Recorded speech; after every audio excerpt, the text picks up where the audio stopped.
We're stepping into the trenches of World War I to explore how soldiers actually survived day after day in one of the harshest environments in modern history. How did they sleep? What did they eat?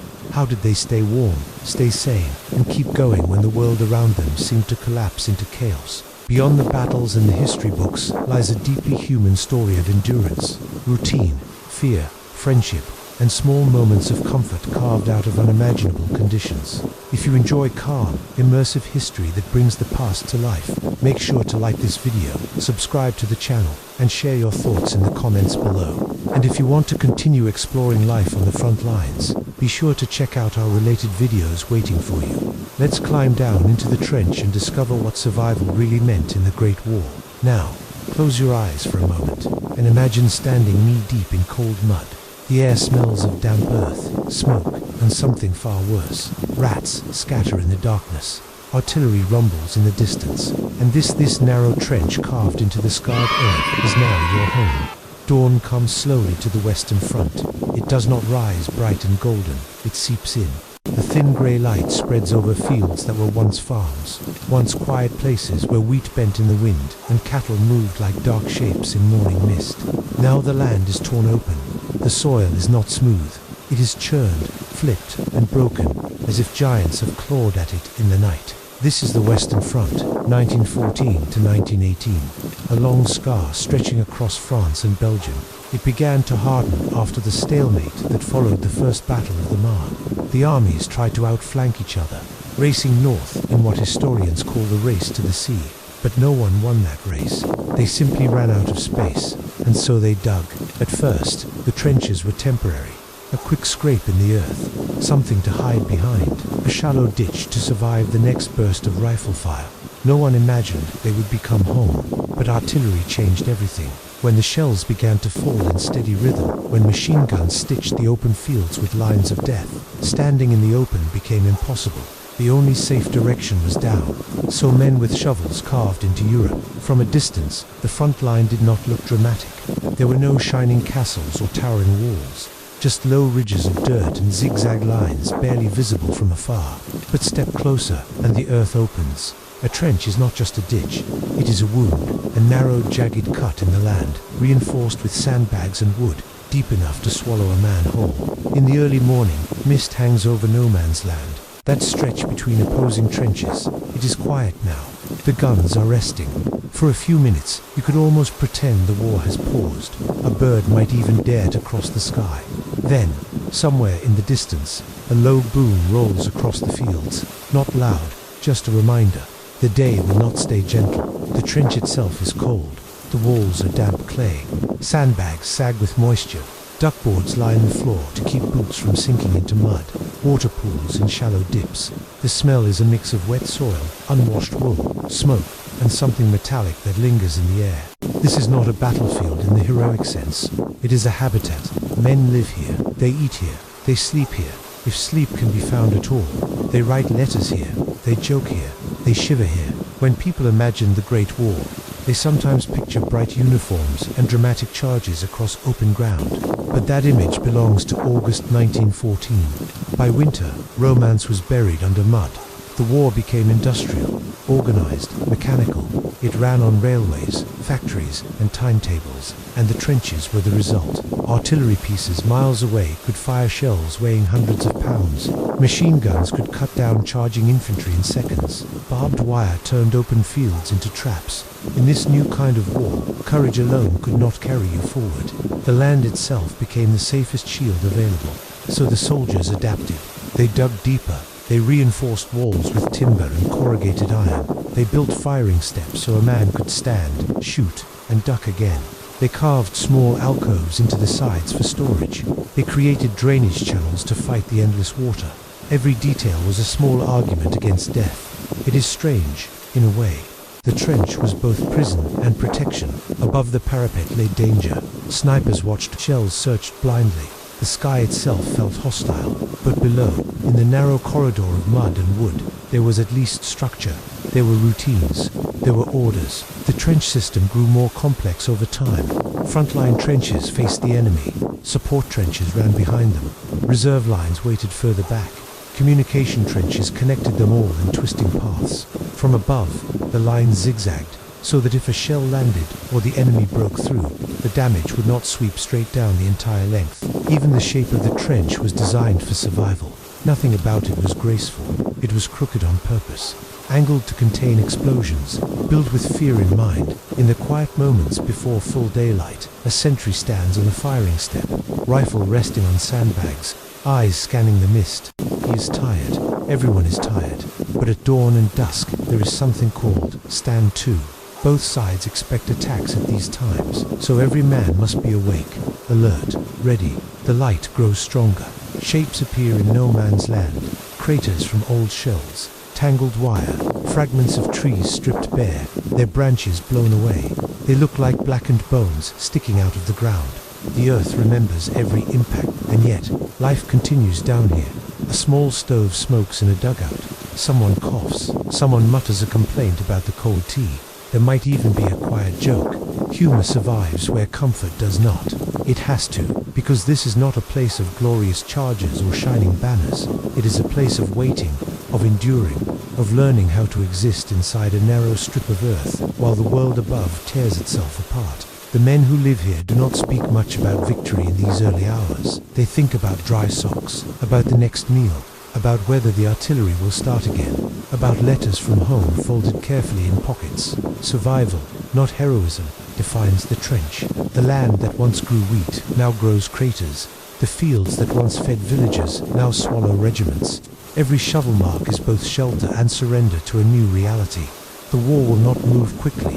It will not end soon. So the earth takes them in, and as the sun finally pushes above the horizon, lighting the broken landscape in pale gold, the trenches remain, quiet for the moment, patient. They are not just scars on the map. They are homes carved into fear, and this is where our story truly begins. At first, the digging was hurried. In the autumn of 1914, after the stalemate that followed the First Battle of the Marne, soldiers on both sides realized something uncomfortable. This war was not going to end by Christmas. The quick marches and bold maneuvers had stalled. The enemy was not retreating, and every time men advanced across open ground, machine guns cut them down in rows. So they did the most practical thing possible. They grabbed shovels. The trench begins simply. A shallow scrape in the dirt, just enough to lie in, just enough to make yourself smaller than the bullets flying overhead. But when the shooting does not stop, when artillery begins to land in heavy arcs, that shallow scrape becomes deeper, wider, more deliberate. Soon it is no longer a temporary shelter, it is infrastructure. The Western Front stretched for hundreds of miles, from the North Sea down through France. Across this line, both sides dug what began as scattered foxholes slowly connected. Individual pits became continuous ditches. Ditches became systems, and systems became cities beneath the surface. The design was not random. It could not be. A straight trench would be a disaster. If the enemy broke through at one point, they could fire straight down the line. So trenches zigzagged, sharp angles every few yards, like a cracked lightning bolt carved into the earth. These turns were called traverses. They trapped explosions, limited damage, saved lives. Every bend had purpose. The front-line trench faced the enemy. This was where sentries stood, where rifles rested on sandbags, where eyes peered through periscopes to avoid exposing heads. Just behind it ran the support trench. Further still, the reserve trench, all connected by narrow communication trenches, winding like arteries through the soil. It was a layered defense. If the front line fell, the support line could hold. If that fell, reserves waited. The trench was not just a hole, it was a doctrine, a physical expression of defensive warfare, but building it was brutal work. Imagine digging in cold rain, under grey skies, the soil heavy and stubborn, each shovel full sticky with clay, boots sinking as you work. Now add the distant boom of artillery. You know the shells may land short, or long, or directly on top of you. Still, you dig. Some trenches were reinforced with wooden planks, others with corrugated iron sheets hammered into place. Sandbags lined the top edge, the parapet facing the enemy. On the inner side, another wall of sandbags formed the parados, shielding against blasts from behind. The floor was rarely dry, so duckboards, rough wooden slats, were laid down to lift boots above standing water. Without them, men would sink ankle deep. sometimes knee-deep, sometimes worse. It sounds simple, boards on mud.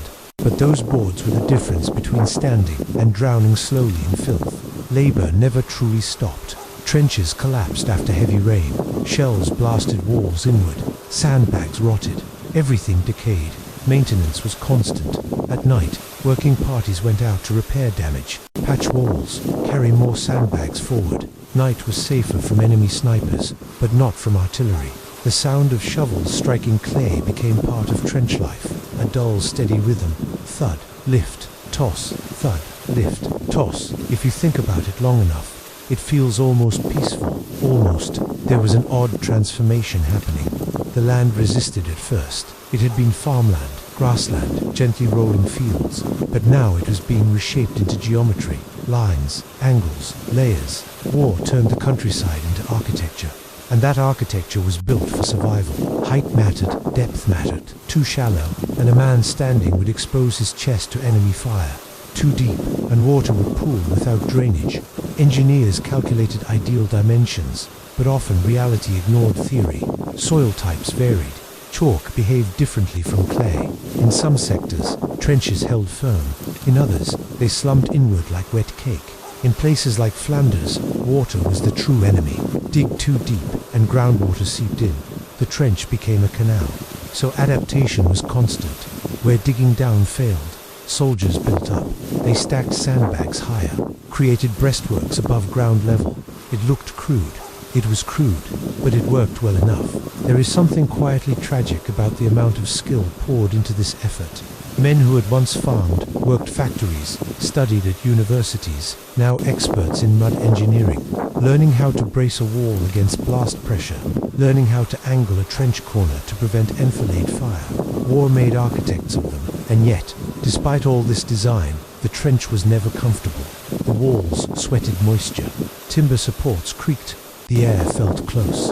In some sections, duckboards floated slightly on water beneath. Every step produced a soft splash, but compared to standing exposed under machine gun fire, this was sanctuary. The trench itself became a kind of compromise between life and death. It did not promise safety. It promised slightly better odds. You could survive here, maybe, and survival was enough. When soldiers first dug these lines, few imagined they would remain for years. Surely someone thought the generals would find a way to break through. Surely this maze of mud was temporary. But as months stretched into seasons, and seasons into years, the temporary hardened into permanence. The trenches grew deeper, more complex, more fortified. Dugouts were carved into walls, storage niches added, firing steps improved, drainage trenches expanded. It became clear this was not the end of the world. It was the shape of it now. In the cold rain, with shovels biting into stubborn soil, men built the place that would contain their fear, their boredom, their friendships, and sometimes their graves. They did not build monuments, they built survival architecture, and every shovel strike said the same quiet thing. If the wall will not move, then we will go underground and wait it out. If artillery was loud and visible, mud was quieter, but mud won more arguments. In places like Flanders, especially near the Belgian town of Ypres, the land sat low and flat. Water lingered just beneath the surface. Dig too deep, and it seeped upward. Shell the ground hard enough, and drainage vanished completely. The soil lost its structure. It became soup.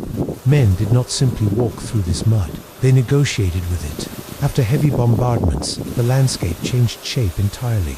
Shell craters filled with rainwater. Trenches caved in. Duckboards shifted or floated. The carefully engineered lines from Chapter 1 dissolved into soft walls that slumped inward without warning. You could go to sleep in a trench that felt stable. You could wake up with the wall pressing against your shoulder. Mud crept into everything. Boots, rifles, blankets, food tins. It coated uniforms in thick layers that dried stiff and cracked, only to soften again with the next rain. Socks never truly dried. Even when removed and hung near a brazier, they retained a damp memory. The smell was constant. Wet earth mixed with decay. Not sharp, not dramatic, just persistent. And then there were the shell holes. After major offensives like the Battle of the Sun, the ground looked less like farmland and more like the surface of the moon. Crater beside crater, some shallow, some deep enough to swallow a horse. When rain came, and it often did, these craters filled, brown water on top, unknown depth beneath. Men sometimes slipped. Heavy packs pulled them sideways. Rifles dragged them down. The mud did not behave like water. It did not let go easily. It clung, thick, gripping. Boots could be sucked clean off feet in a single step. There were stories of soldiers drowning, not in oceans, not in rivers, but in craters a few yards wide.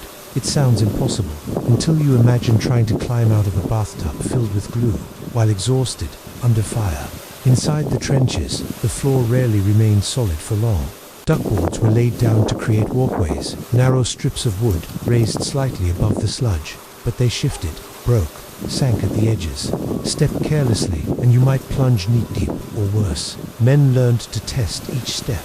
A small shuffle forward, weight applied gradually. It was not graceful. It was survival ballet performed in heavy boots. Constant wetness wore down more than clothing. It wore down morale. Dryness became a luxury, a memory, something discussed in the same tone as a good meal or a long bath. Even small tasks turned complicated. Lighting a cigarette in damp wind required patience. Keeping matches dry became a minor engineering challenge. Letters from home had to be protected from moisture as if they were fragile artifacts, which, in a way, they were. Weapons demanded constant care. Mud inside a rifle barrel could mean disaster during an attack, so men cleaned their rifles obsessively, oiling metal, checking bolts, running cloth through barrels. Again and again. Mud was democratic. It did not care about rank. Officers slipped just like privates.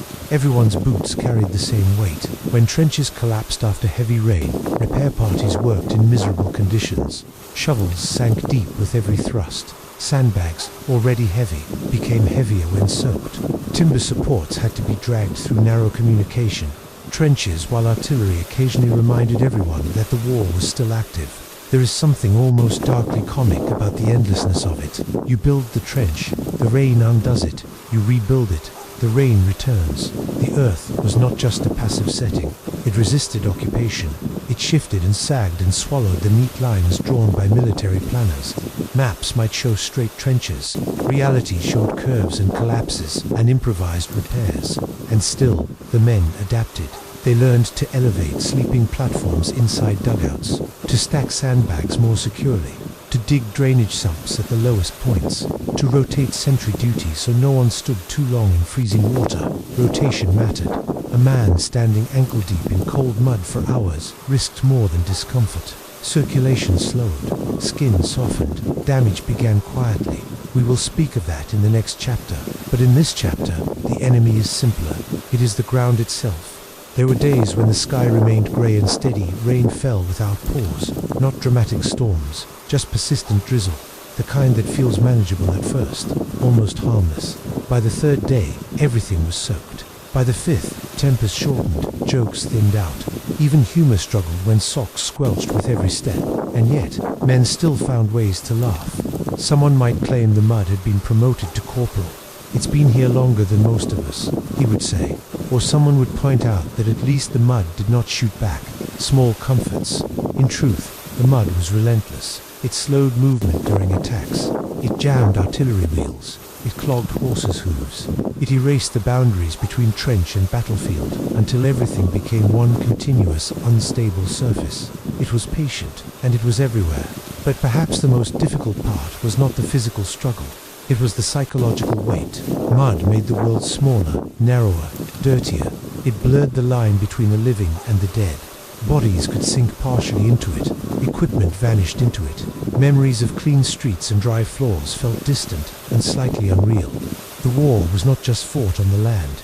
It was fought in it, and as men moved carefully along duckboards, testing each uncertain step, they understood something simple and uncomfortable. Artillery might kill quickly. Mud wore you down slowly. And in a war of years, slow erosion could be just as dangerous. Mud did not just cling to uniforms, it worked its way into skin. At first it was only discomfort, cold toes, damp socks, a numb tingling that came after hours standing on a firing step. Men stamped their feet to bring feeling back. They joked about it, complained in half-serious tones. Then the skin began to change, pale, blotchy, wrinkled, like it had soaked too long in bathwater.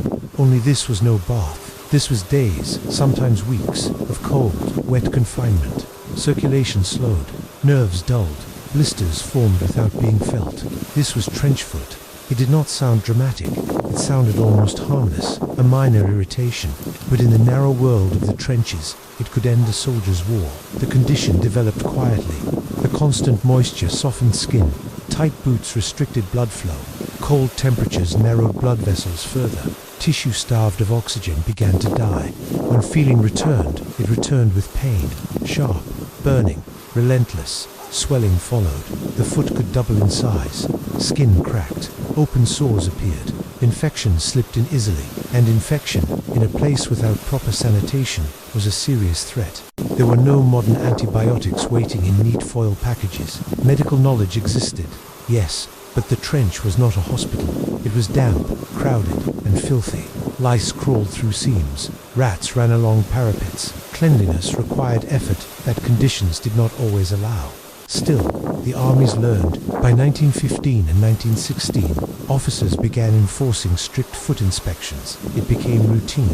Boots off, socks removed, feet examined by lantern light. No one loved the process, but it saved toes, sometimes entire feet. Men were ordered to change socks daily when possible.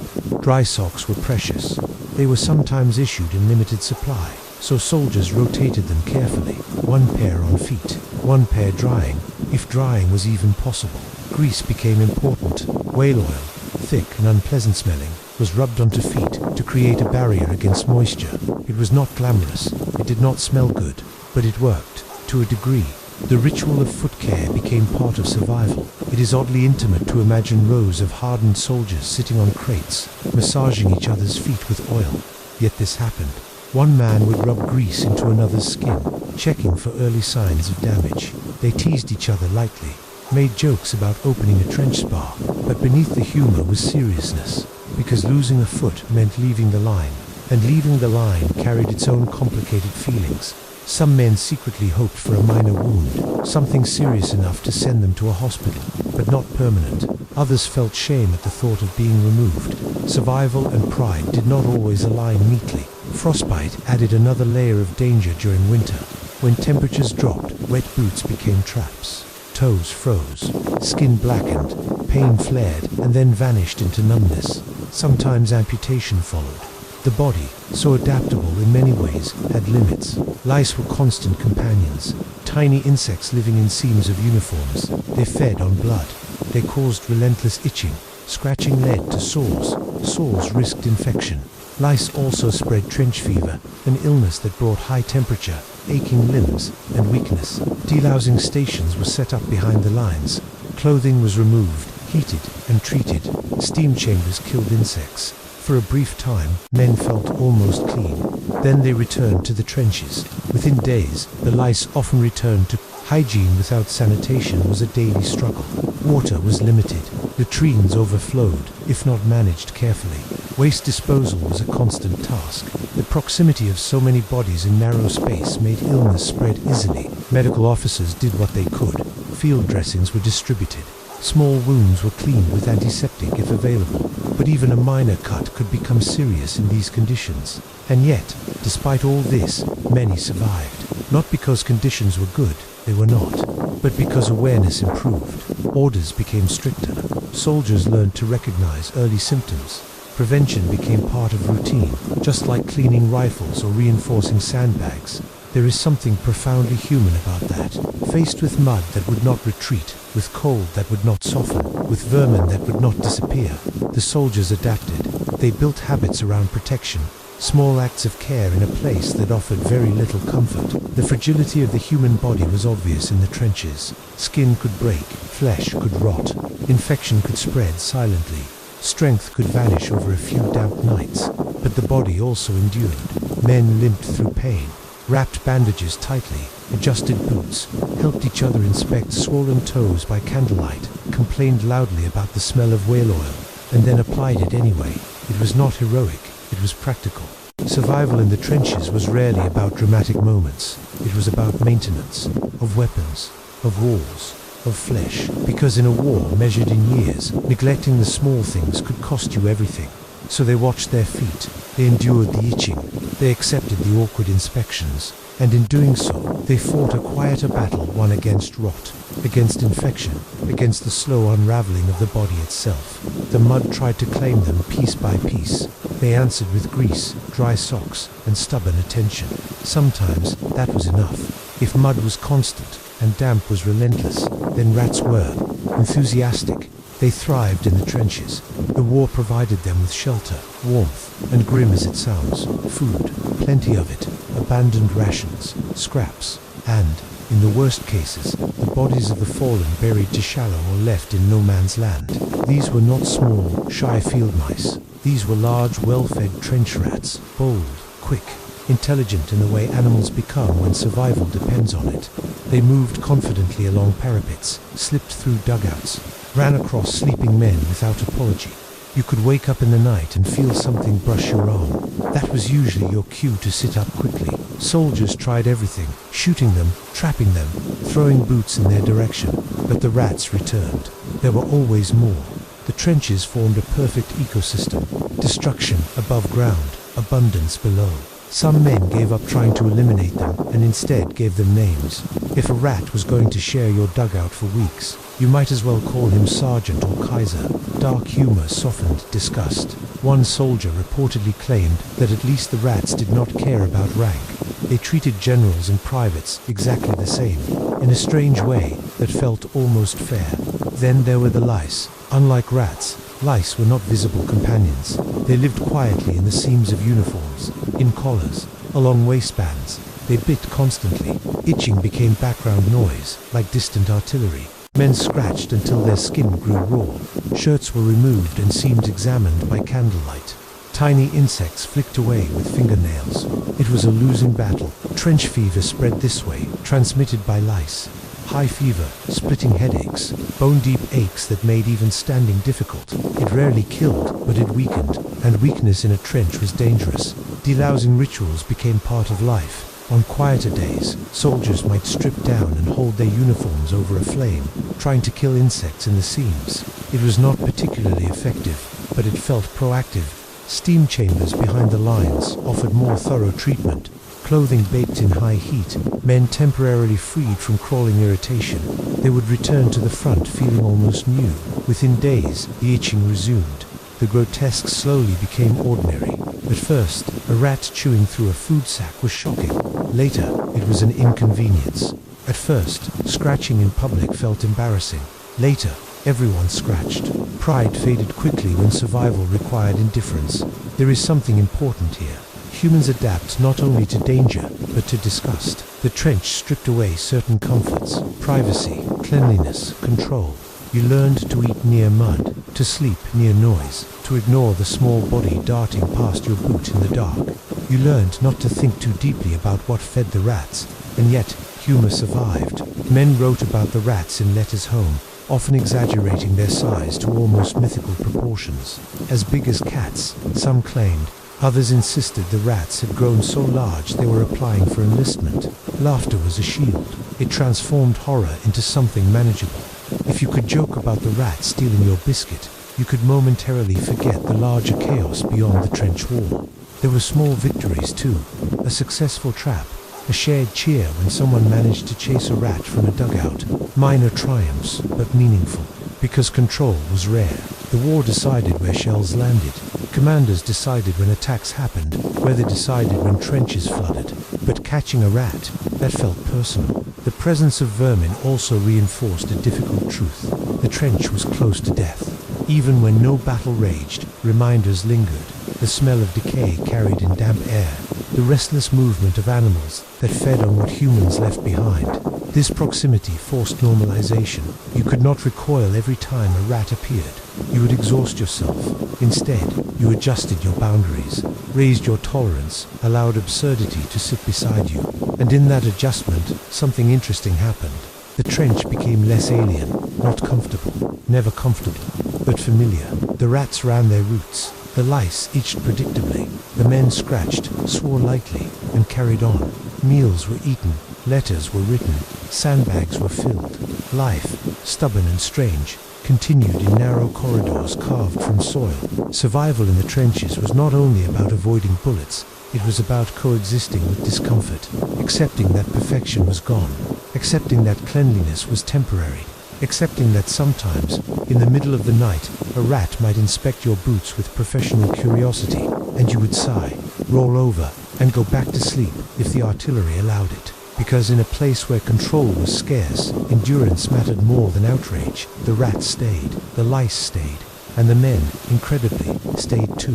If the rats ruled the night, and the mud ruled the ground, then artillery ruled the sky. You rarely saw the guns that fired the shells. They sat miles away, hidden behind hills or forests, but you felt them, always. A low boom in the distance, a rolling echo, then silence, just long enough for your mind to calculate. And then, if it was coming your way, the whistle, that thin descending shriek. Soldiers learned to read the sound. Incoming shells had a particular voice. A rising hum meant it might pass overhead. A falling scream meant it might not. There is something unsettling about hearing your potential death before it arrives. During major offensives like the Battle of Verdun or the Battle of the Somme, artillery did not arrive politely, one shell at a time. It came in waves, barrages that lasted hours, sometimes days. The ground shook continuously, earth leaped into the air, timber splintered, sandbags burst open. The sky itself seemed mechanical, explosions overlapped. You could not separate one blast from another. The trench vibrated. Dugout ceilings shed dirt in small, constant trickles. Men pressed themselves against walls and waited. Waiting became a skill. You could not run from artillery. You could only endure it. Dugouts offered some protection. The deeper, the better. Thick layers of earth-absorbed blast force, but not perfectly. A direct hit could collapse a dugout entirely, burying those inside. So survival became statistical. Be in the right place, not the wrong one. When the shell lands, may it choose another section. The noise itself wore men down. Even when shells did not land nearby, distant artillery rolled across the horizon. Day and night, the war did not sleep. It murmured constantly. Sleep became shallow, fragmented. A man might drift off, only to jolt awake at a nearby detonation. Over time, nerves tightened. Muscles remained half-ready. Even in moments of quiet, the body did not fully relax. This constant tension led to something new, something poorly understood at the time: shell shock. At first, doctors believed it was caused by the physical concussion of explosions, and sometimes it was. But many men developed symptoms without being directly near a blast. Hands trembled uncontrollably. Speech faltered. Some could not speak at all. Others stared blankly, unable to respond to simple questions. Limbs refused to move. Tears came without warning. The mind, like the trench walls, could only absorb so much pressure. But in 1915 and 1916, understanding was limited. Some officers saw shell shock as weakness. Others recognized genuine injury. Treatment varied widely.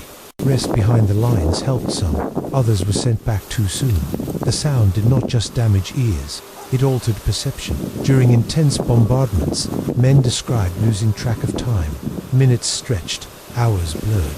The world shrank to a series of impacts. Dirt in the mouth, ears ringing, a metallic taste of fear. And yet, and this part is almost unbelievable, humor still appeared. After a particularly loud near-miss, someone might mutter, "Bit rude." That one. Another might respond, "Missed me by a mile." Even if it landed 10 feet away, it was not denial. It was resistance. Gas shells added another layer of dread. Their explosions sometimes sounded duller, more contained. The immediate blast might not kill, but the cloud that followed could. Men listened carefully for the warning signs: a change in smell, a different kind of detonation. Alarm gongs or rattles would sound along the trench. Gas, gas. Masks were pulled on quickly. Training reduced panic, but the fear remained sharp. We will speak more of gas in the next chapter. For now, it is enough to understand that the sound never truly stopped. Even during quiet periods, a few shells might arc across the sky, enough to remind everyone that the war still watched them. The earth bore scars from each impact. Craters layered upon craters, trees shredded into splinters, barbed wire twisted into metallic nests. The land changed shape daily under bombardment, and still, the men remained in their narrow corridors. They developed small coping mechanisms. Some counted seconds between flash and impact. calculating distance. Others tried to predict patterns in barrages, convincing themselves there was logic to it. A few simply closed their eyes and waited. Mental detachment became valuable. You could not flinch at every sound. You would exhaust yourself, so reactions dulled. A nearby blast that once would have sent adrenaline surging eventually earned only a brief glance. Numbness was not indifference, it was adaptation. The artillery was industrial terror, mechanized, impersonal. It did not care about individual bravery. It did not target faces. It targeted coordinates. But within that storm of steel and fire, survival still hinged on small things. The depth of a dugout, the angle of a traverse, the timing of a movement between sections. The sound rolled on, morning to night, night to morning, and beneath it, in trenches, reinforced with sandbags and stubborn will, men endured the sky's endless argument with the earth. Artillery announced itself. Gas did not. On April 22, 1915, near the Belgian town of Ypres, something new drifted across the battlefield. It came low to the ground, a greenish-yellow cloud rolling forward, slow and almost curious. At first, some soldiers thought it was smoke from shell fire. Then it reached them. Chlorine gas attacked the lungs. It mixed with moisture in the airways to form acid. Men coughed violently. Eyes burned. Chests tightened. Breathing became a desperate, scraping effort. Panic spread faster than the cloud itself. The Second Battle of Ypres marked the first large-scale use of poison gas on the Western Front. It shocked the world. It also changed trench survival forever. Unlike artillery, gas could not be heard coming in the same way. There might be a dull pop from a gas shell, or the hiss of released cylinders if conditions allowed. But often, the first warning was smell, bleach, pepper, something sharp and wrong in the air. After that first attack, both sides began developing defenses, improvised at first. Soldiers were told to urinate on cloth and hold it over their faces. The ammonia helped neutralize chlorine slightly. It was crude, unpleasant, better than nothing. Soon, proper gas masks were issued. Early models were awkward, bulky hoods with small glass eyepieces. Later versions improved, filter canisters attached, tighter seals, better airflow. Men trained to put them on quickly. Seconds mattered. Drills became routine. Gas alert. Someone would shout. Gongs clanged. Rattles spun. Along the trench line, hands flew to masks. Straps tightened. Filters checked. Breathing slowed deliberately to conserve air. Training reduced terror. Not completely, but enough. Phosgene followed chlorine. Harder to detect. Less immediate in effect. Symptoms could be delayed. A man might feel only mild irritation at first, then hours later struggle to breathe as his lungs filled with fluid. Mustard gas was worse in another way. It did not just attack lungs, it burned skin, blistered eyes, clung to clothing and soil. It lingered in shell craters, on duckboards, on sandbags. You could survive the initial cloud and still suffer days later from contact. Gas changed the relationship between soldier and air. Breathing something so automatic became something to monitor, a potential risk. Wind direction mattered deeply. Soldiers watched flags and smoke trails, hoping the breeze would favor them. Gas masks became constant companions, carried at the ready, inspected frequently, straps adjusted, filters replaced when possible. They were uncomfortable, hot, claustrophobic. Try imagining sitting in a narrow trench, heart pounding, with a rubber hood sealed around your face, vision narrowed by small glass lenses, breath echoing loudly inside your own ears, the world reduced to the sound of your inhale and exhale.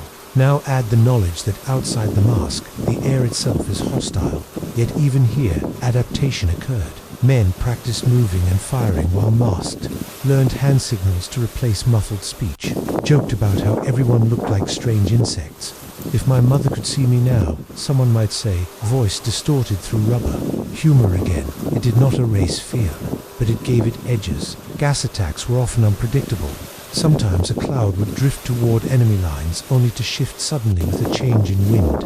Occasionally, gas rolled back over the troops who released it. The weapon ignored allegiance. In low-lying trenches, gas pooled. Heavier than air, it settled into the deepest sections. Soldiers learned to climb onto firing steps or higher ground when possible. Height could mean survival. Sentries were trained to recognize early signs, a faint haze, an unusual smell. Birds dropping from the sky. Yes, birds. Small creatures succumbed quickly. Their silence sometimes served as warning. Medical treatment for gas victims varied. Oxygen when available. Rest. Hope. Some recovered fully. Others developed chronic breathing problems that followed them long after the war ended. The invisible nature of gas added a psychological edge.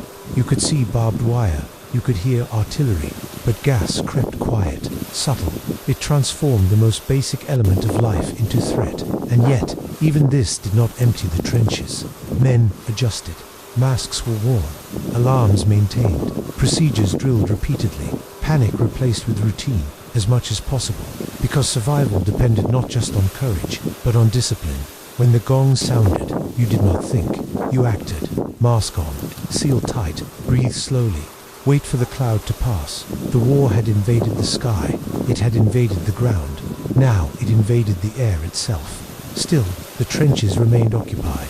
Still, men stood at dawn and dusk for Tonto. Still, letters were written by candlelight. The invisible horror joined the list of threats. And like mud, like rats, like artillery, it became another grim companion in the long endurance beneath the earth. Not every night in the trenches was loud. Some were almost too quiet.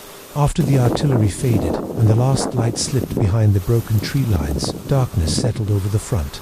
No street lamps, no distant glow from cities, just black sky and colder air.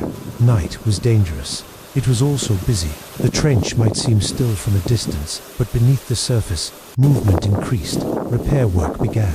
Damaged sandbags replaced. Collapsed sections cleared. Barbed wire mended in front of the line. Barbed wire was critical.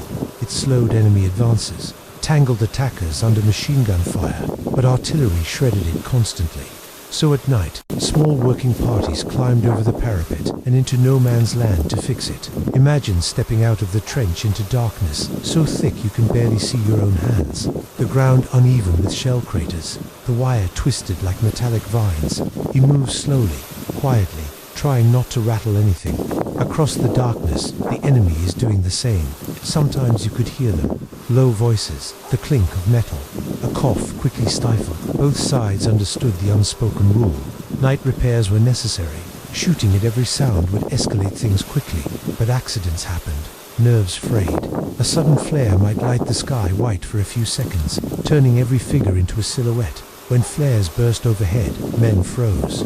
Movement drew fire, so they stood perfectly still, half-crouched, waiting for darkness to return. Back in the trench, sentry duty rotated carefully. No one could stand watch all night. Fatigue eroded awareness. 2 hours on, 2 hours off, sometimes less. At dawn and dusk came stand 2. Every soldier awake, positioned on the firing step, rifle ready. These were the hours when attacks were most likely. The dim light made movement harder to spot, so everyone prepared. It did not matter if you had slept poorly. It did not matter if your boots were still damp.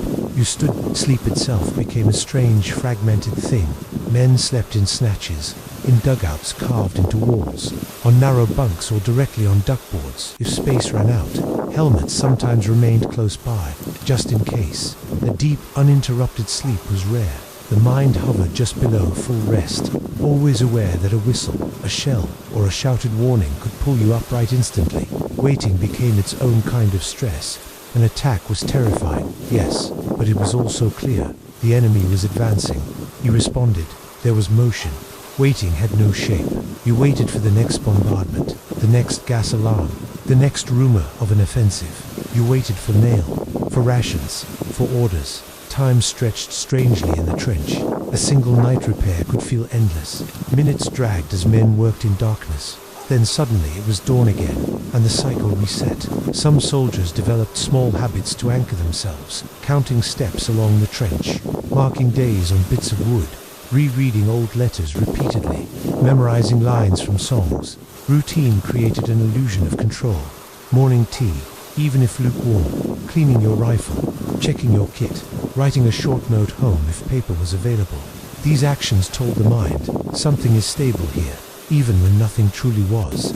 On quieter nights, there might be soft conversation in a dugout, low voices discussing home, imagining meals, describing streets from memory. One man might talk about a favorite bakery, another about the smell of his family's kitchen. Food memories were powerful currency. Sometimes someone hummed a tune, quietly, not loud enough to draw attention.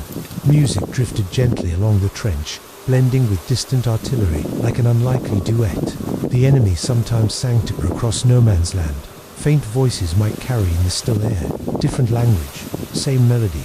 It was a reminder that on the other side of the darkness stood men not so different. But sentiment rarely lasted long.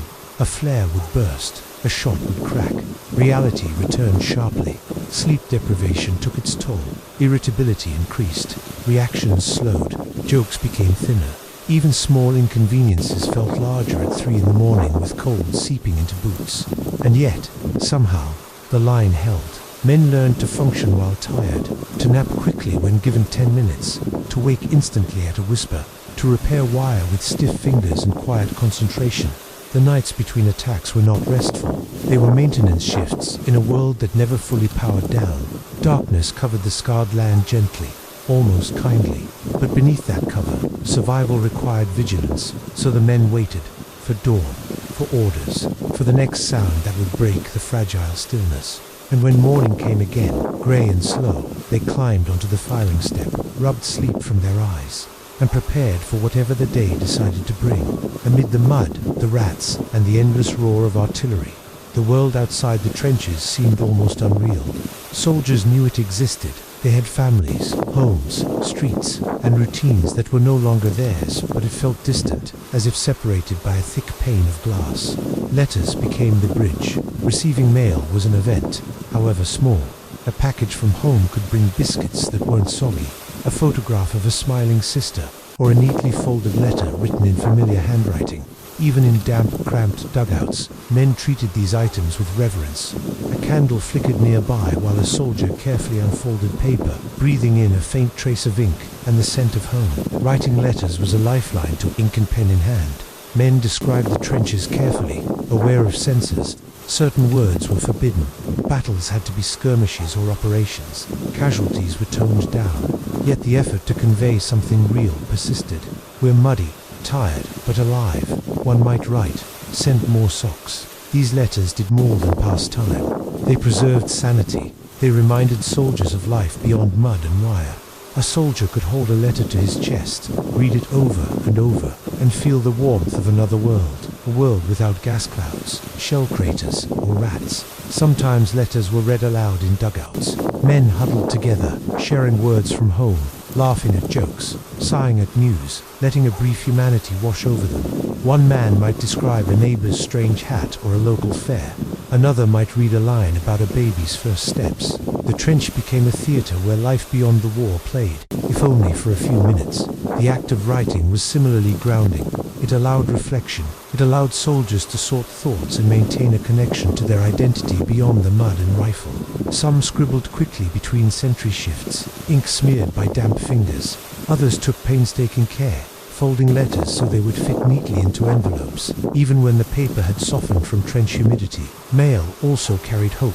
Even a brief note signaled that someone was thinking of you, that the world beyond the front still spun. Soldiers counted days between deliveries, treasured returned envelopes, and sometimes displayed letters tucked into dugout walls. The trench, oppressive and narrow, occasionally held these small emblems of normality, and when letters failed to arrive, rumor often filled the gap. Maybe it got lost. Maybe they didn't have time. Soldiers learned patience and accepted uncertainty.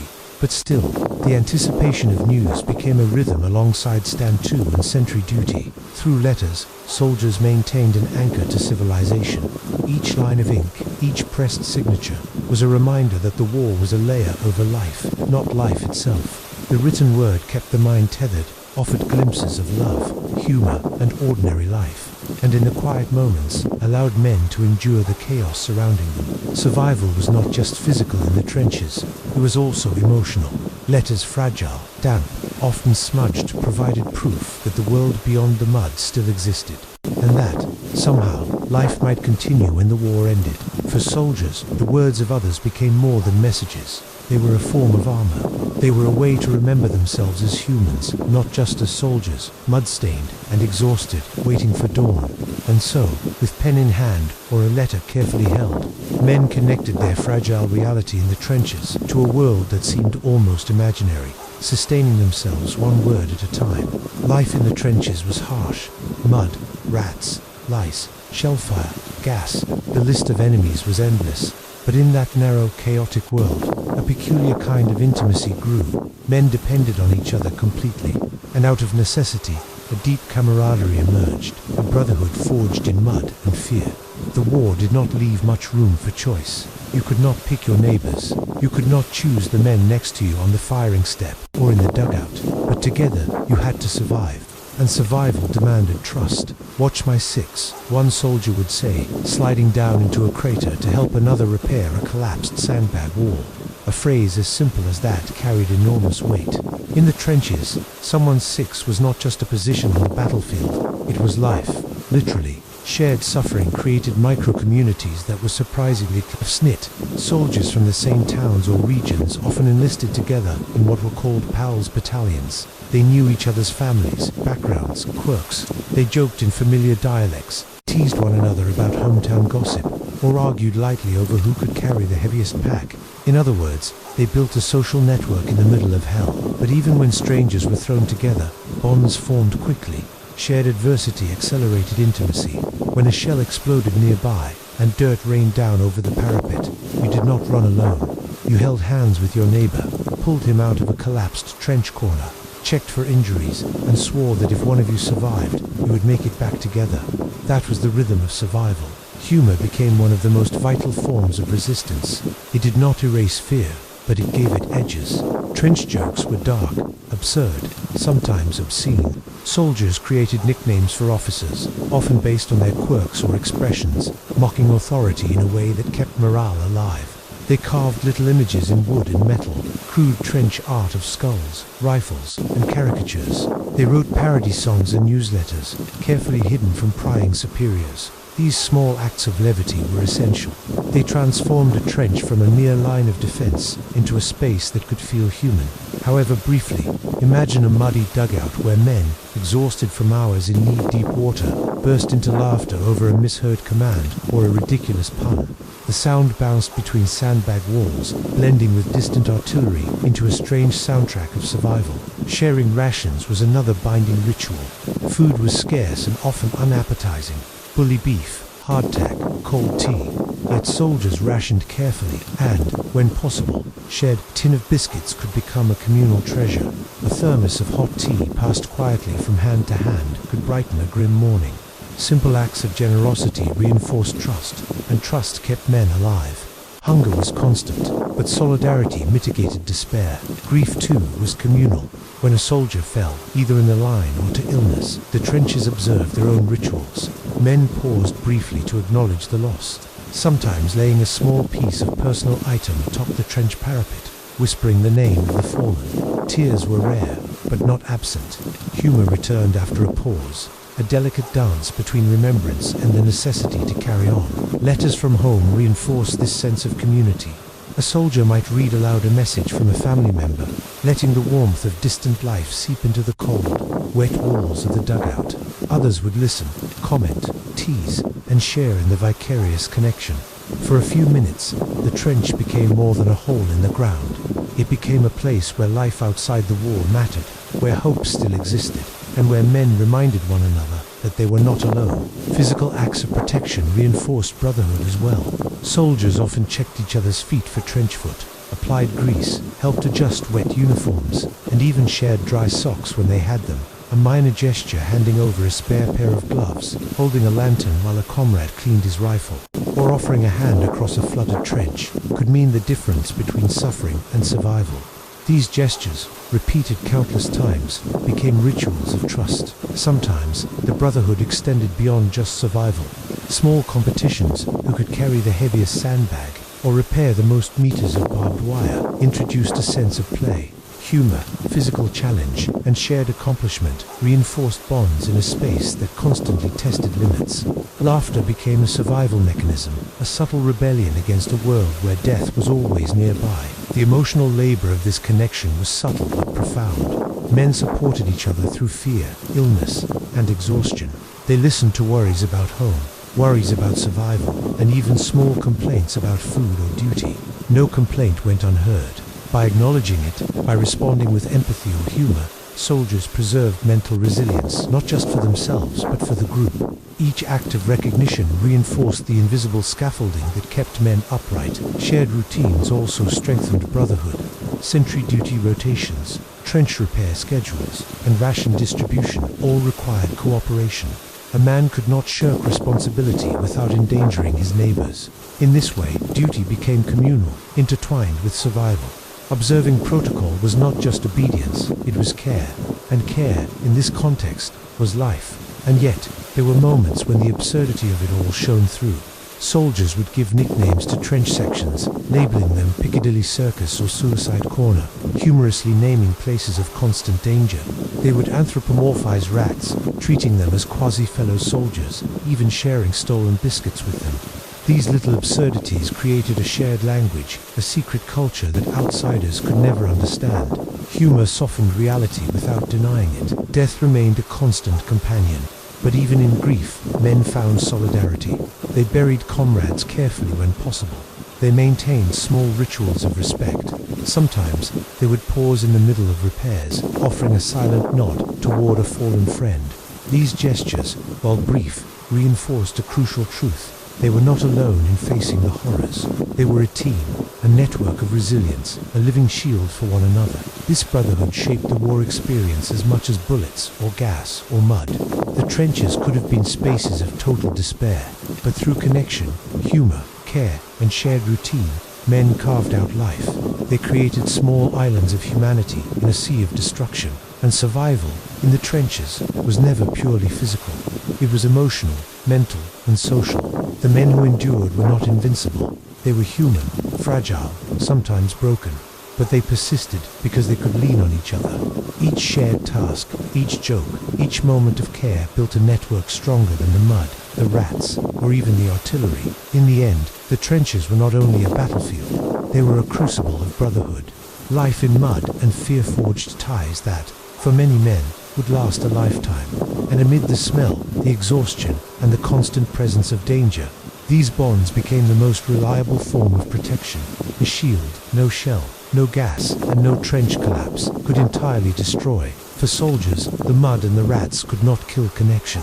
The gas and the shell fire could not sever humor, and the darkness, no matter how long, could not erase the loyalty, the shared suffering, and the quiet love for each other that kept them standing, step after step, day after day, in the trenches of the Great War.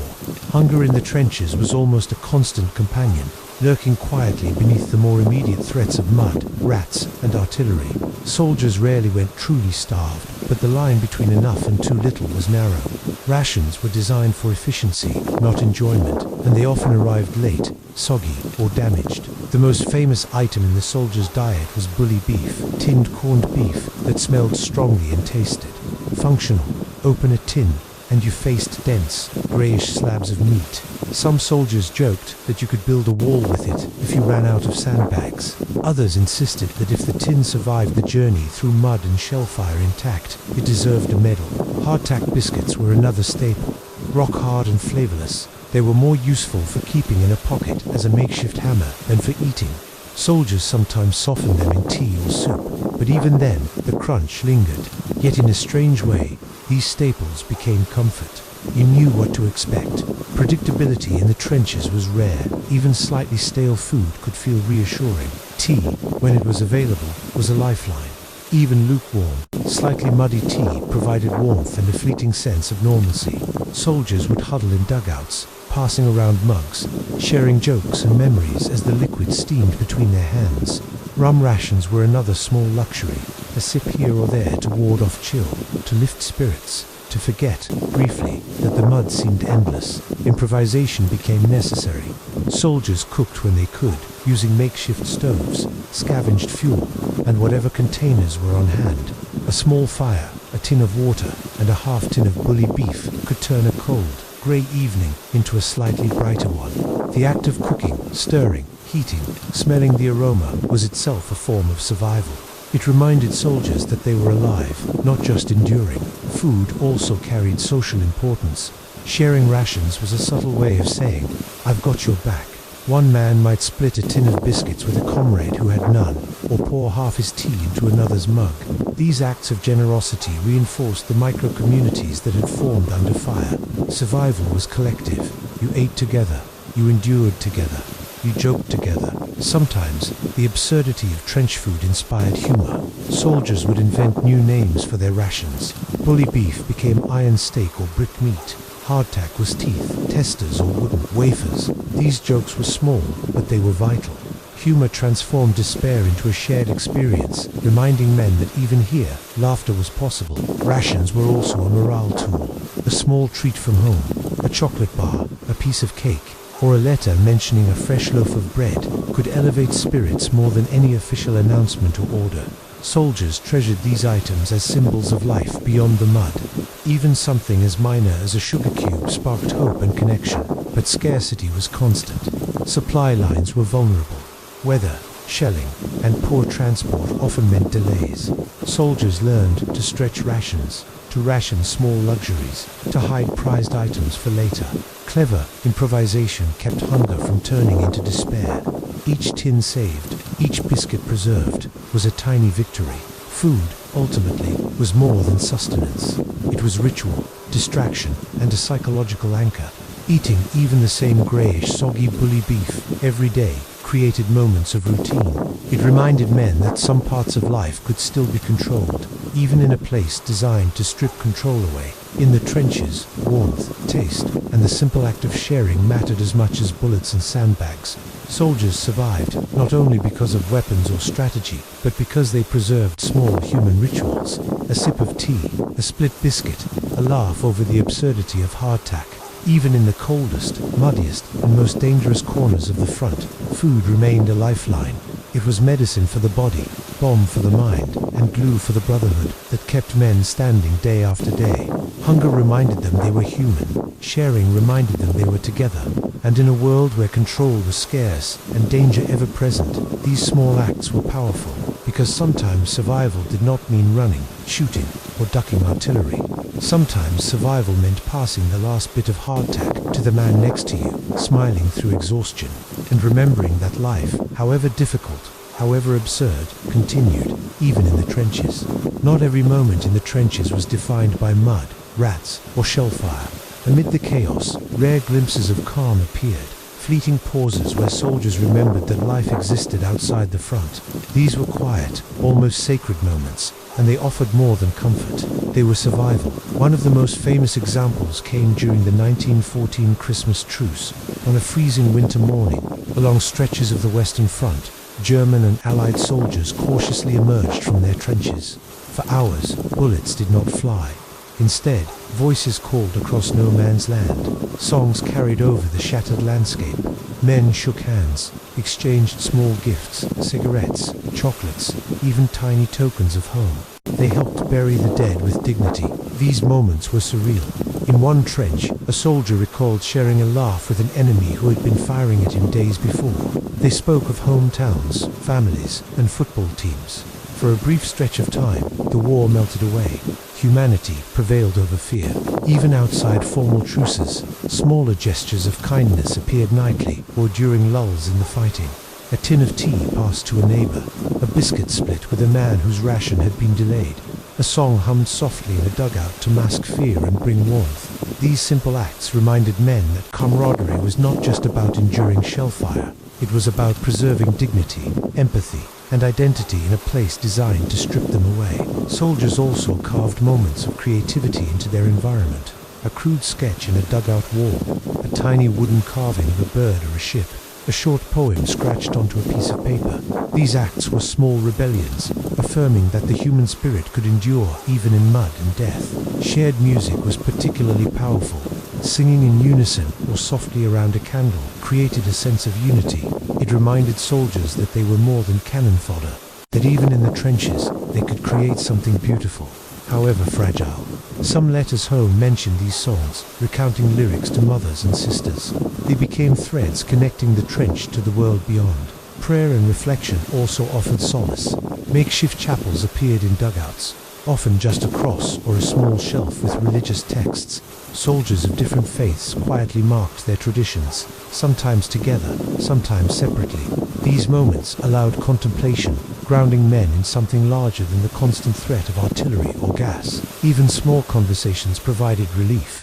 Sharing a memory of home, a joke about an officer, or a recollection of a childhood street could interrupt despair. Soldiers would listen carefully, laugh quietly, nod in understanding. In these moments, the trench became a shared human space, not just a defensive position. The importance of quiet moments extended to the simplest routines. Morning tea, cleaning rifles, tending to small personal items. Each act, repeated with care, created a rhythm. In a world where chaos dominated, repetition and attention to small details anchored the mind. Soldiers found control in micro-actions, drying socks, adjusting a pack, inspecting a helmet. These actions were both practical and meditative. Sometimes, quiet humanity emerged from the oddest places. A rat chased from a dugout could elicit laughter. A misfired shell might destroy a pile of sandbags but leave a comrade unhurt. Relief sparked a spontaneous joke.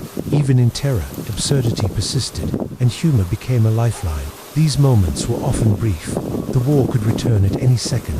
A whistle signaling an enemy advance, artillery roaring, or gas drifting silently across the field.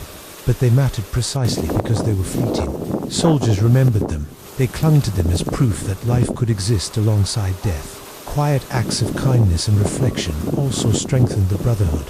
When a man shared his last biscuit or protected a fellow soldier from an oncoming shell, trust deepened. When someone offered comfort to a comrade in pain, emotional bonds fortified the unit's survival. These small gestures created resilience stronger than sandbags or steel. Letters often recorded these human moments. Soldiers wrote of shared laughter, brief truces, or small creative projects in dugouts. Families could glimpse the humanity that persisted, even in one of the deadliest conflicts in history.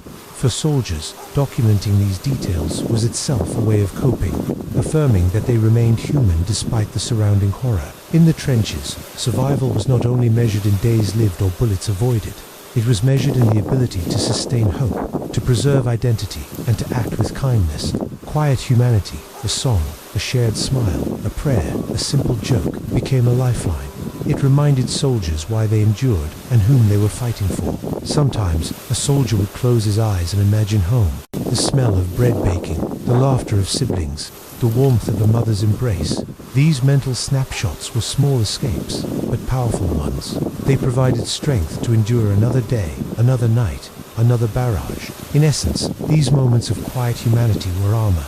They did not stop shells from exploding or mud from swallowing boots. They did not ward off lice or prevent gas attacks, but they protected the mind and spirit. And in a war designed to strip men of everything, protecting the spirit could mean the difference between survival and collapse. For all the terror, the absurdity, and the filth of the trenches, men discovered that maintaining a sliver of humanity was not optional. It was essential.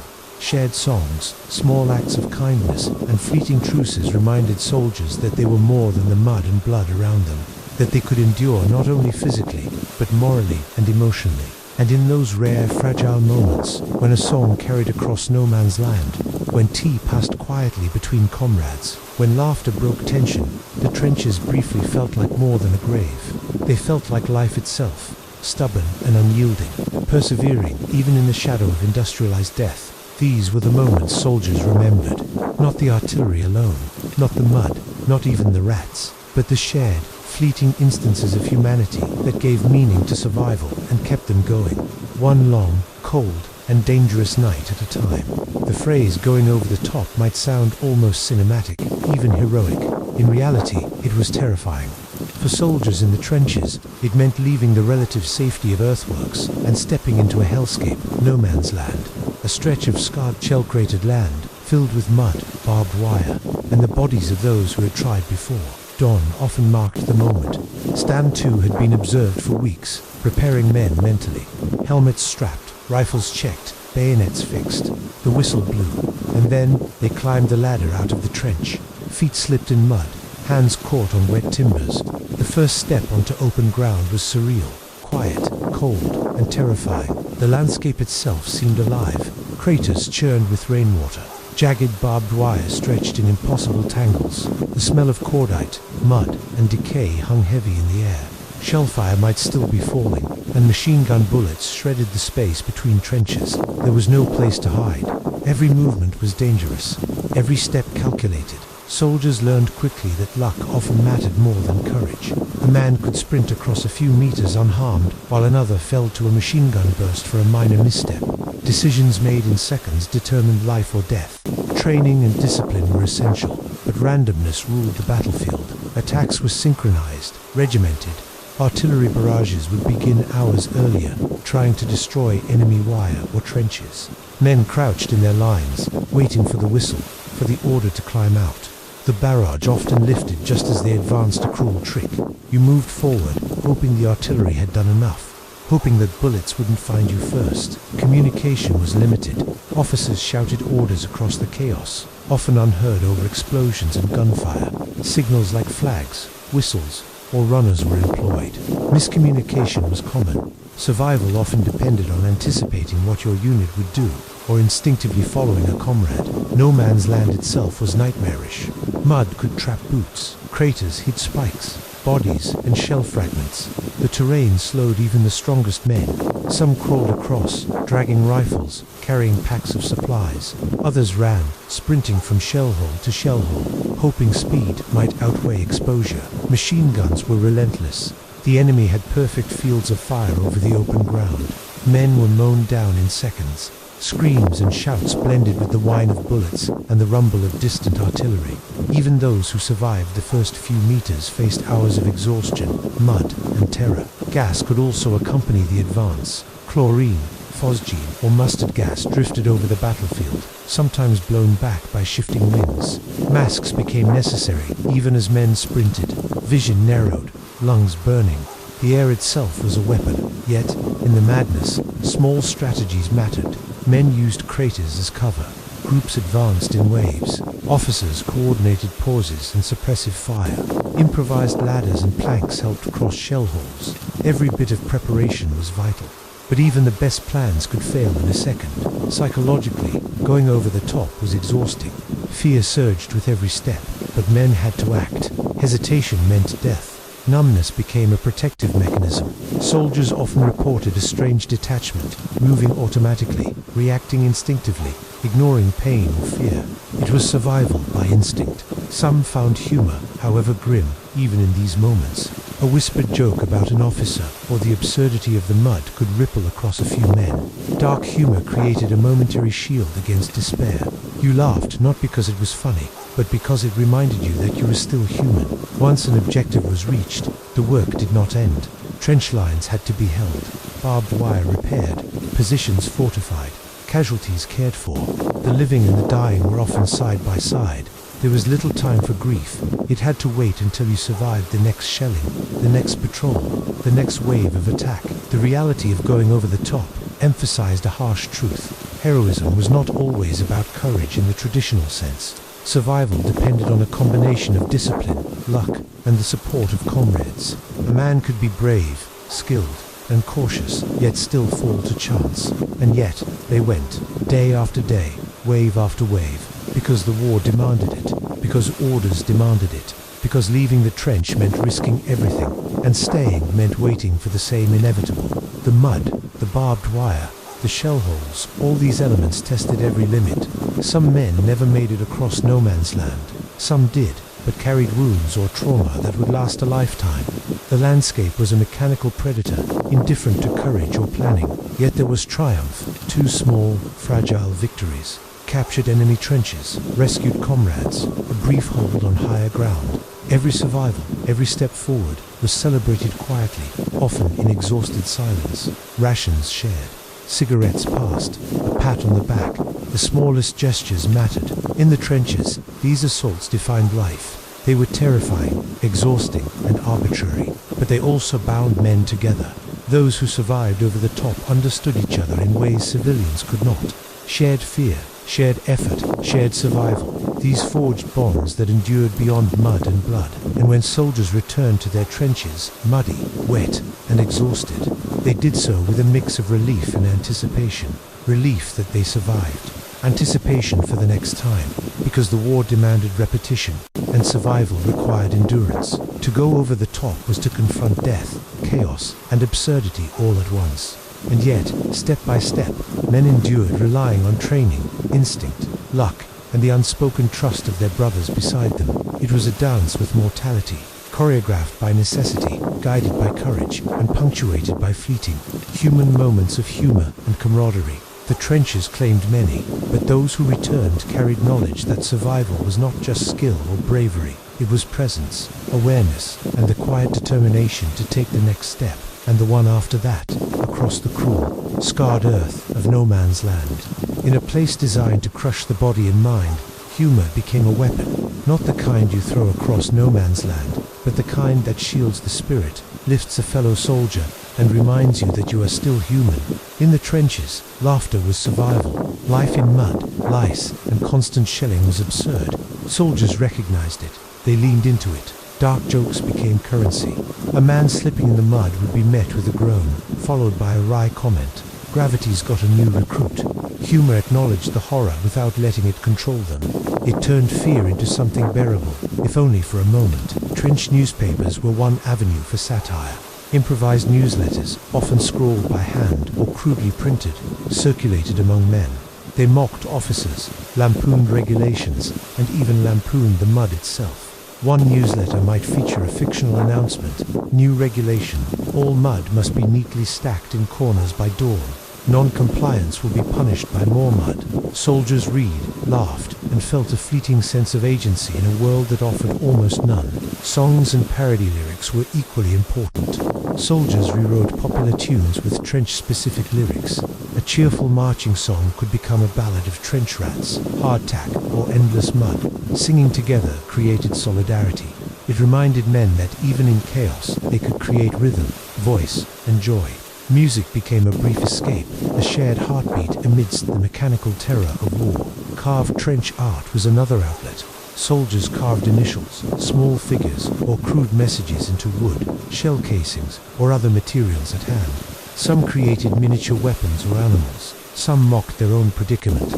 One soldier reportedly carved a tiny bathtub into a shell casing, a wink at the impossibility of hygiene in the trenches.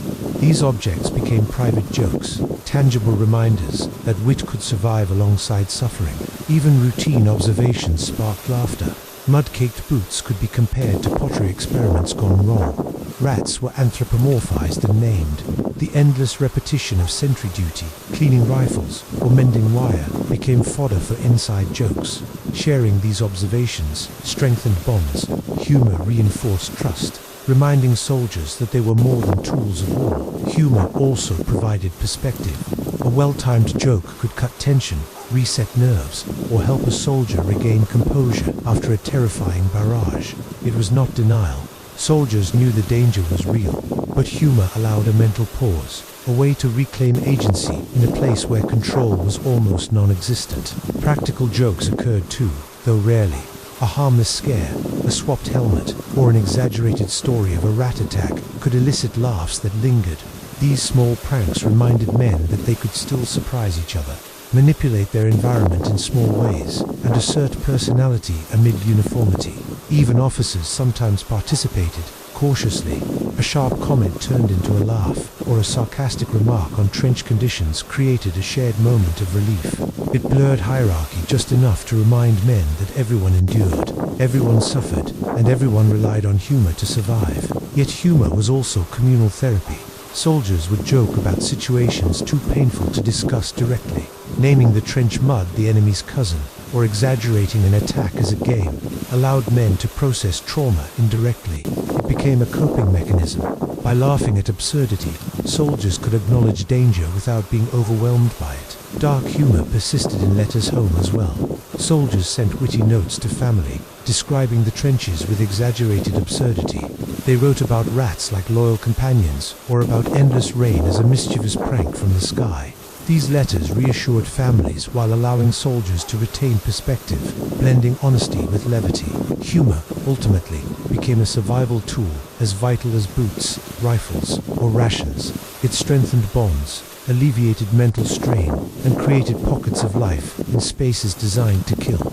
A shared laugh was a moment of control, a spark of humanity, and a reminder that soldiers were more than participants in industrialized death. In the trenches, where endurance was measured by days survived, humor marked time differently. One could survive physically without it, but survival of the mind required levity. Even a brief joke, a song, or a carved figure became armor. It protected the most vulnerable, the spirit, in a war that relentlessly tested it. And so, amid mud, rats, shellfire, and exhaustion, soldiers laughed. They laughed at absurdity, at fear, at themselves, and at each other. They laughed not because the world was funny, but because laughter was a form of resistance, a way to keep the mind sharp, the bonds strong, and the will to survive intact. Even when tragedy struck, humor endured. In letters, in dugouts, in whispered songs, it survived. It reminded soldiers, and reminds us today, that in humanity's darkest hours, wit and camaraderie can shine brightest. Survival in the trenches was never only about stepping over barbed wire or withstanding gas. It was about preserving that spark of humanity, even when everything else tried to extinguish it. Humor, in the end, was more than laughter. It was resilience. It was identity. It was a lifeline in the mud.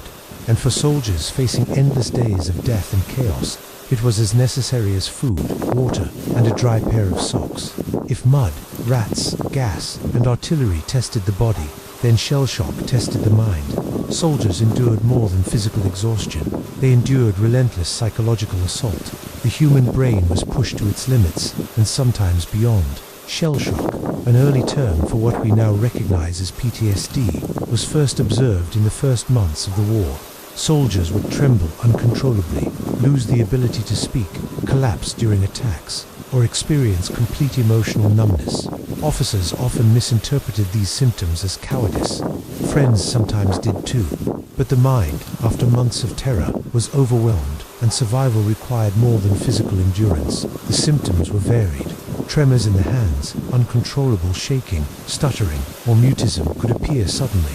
Some soldiers experienced vivid flashbacks, hearing artillery or feeling the mud and wire again, even when behind the lines. Sleep was impossible for many. Dreams were filled with explosions, death, and the faces of fallen comrades. The trenches left psychological scars that medicine and comfort struggled to heal. Treatment was rudimentary. Military psychiatrists, including notable figures like Dr. W.H.R. Rivers, recognized that removing soldiers from the front line and providing rest, reassurance, and gentle care could aid recovery. But understanding was limited. Methods varied from compassionate care to harsh discipline, reflecting the Army's struggle to balance manpower needs with mental health. Isolation and stigma complicated recovery. A soldier showing signs of shell shock might fear judgment from comrades, or worse, punishment. Many suffered in silence, concealing tremors or panic until they could no longer. The invisible nature of the wound made it both dangerous and profoundly isolating. Survival required navigating fear not only of the enemy but also of being misunderstood. Even in treatment, humor and routine were crucial. Soldiers engaged in small acts of normality, chatting with comrades, participating in simple chores, or listening to music. Shared routines, repetition, and light moments helped the mind regain equilibrium. As with physical wounds, survival was partly about patience, care, and incremental recovery. Some men returned to the line after treatment, but with new vulnerabilities. Triggers remained. Loud bangs, sudden movements, or the sight of mud in shell holes could provoke panic. Soldiers learned coping strategies, deep breathing, relying on a buddy, or focusing on simple tasks to distract from fear. In a way, survival became mental gymnastics, staying present, managing terror, and acting despite the mind's protest. Others never fully recovered. The war claimed them silently, leaving trembling bodies or haunted minds behind. Friends carried memories of these men, knowing that the battlefield's dangers were not only bullets and gas, but also the relentless assault on the psyche. Survival, for those affected, became a fragile, ongoing negotiation with one's own mind. Camaraderie again proved essential. Friends and fellow soldiers offered support, reassurance, and understanding. Shared humor, small rituals, and attentive care helped sustain those struggling. Units that recognized mental strain tended to survive longer because emotional endurance reinforced physical endurance. Shell shock also reshaped perceptions of courage. Survival was no longer just about physical daring or discipline. Enduring fear internally, facing paralysis or panic, and continuing to function when possible required a bravery that often went unrecognized.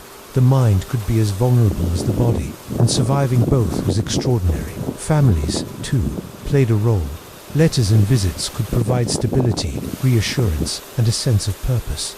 A soldier might clutch a letter from home, read it repeatedly, and regain a foothold in reality when the trenches seemed overwhelming. Connection to comrades and loved ones remained one of the most powerful tools for mental survival. The concept of shell shock forced armies to confront uncomfortable truths. Survival was more than stamina, more than courage, more than strategy. It included understanding limits, responding with care, and preserving humanity even when the mind threatened to betray you. By recognizing the mental toll, soldiers, doctors, and comrades adapted. Trenches remained deadly, but the acknowledgement of psychological wounds created small spaces for survival beyond mere endurance. Rest, humor, routine, and connection became lifelines, as essential as boots, rifles, and rations. In the end, surviving shell shock meant persisting despite fear, disorientation, and trauma. It meant continuing to take the next step, to laugh at absurdity, to share a ration, to write a letter, or to pass along a joke.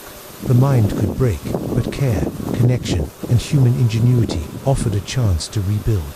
The trenches tested every limit of the human body and psyche. Shell shock revealed that survival was not only measured in days endured or bullets dodged. It was measured in the mind's resilience, in the capacity to persist emotionally, and in the courage to carry on when every instinct screamed to collapse. For soldiers under siege, the mind was both battlefield and front line. Protecting it was as crucial as holding a trench or firing a rifle. And in the shadow of industrialized warfare, mental endurance became one of the rarest and most vital forms of survival. By 1918, the trenches that had scarred Europe for 4 long years were beginning to lose their absolute grip on the battlefield. Stalemates that once defined the war were giving way to movement, slow, exhausting, and often deadly. Soldiers had endured years of mud, rats, shellfire, and gas, and now the final phase of industrialized slaughter demanded endurance one last time. The introduction of tanks and airplanes had begun to change the dynamics. The once impenetrable lines of earth and wire could now be pierced. Tanks lumbered across no man's land, crushing barbed wire and providing mobile cover. Airplanes gathered intelligence, strafed positions, and dropped bombs, forcing soldiers to look not only to the ground but to the sky. The battlefield had expanded vertically, adding a new layer of chaos. The German Spring Offensive in 1918 illustrated both the persistence of trench tactics and the impact of new technology.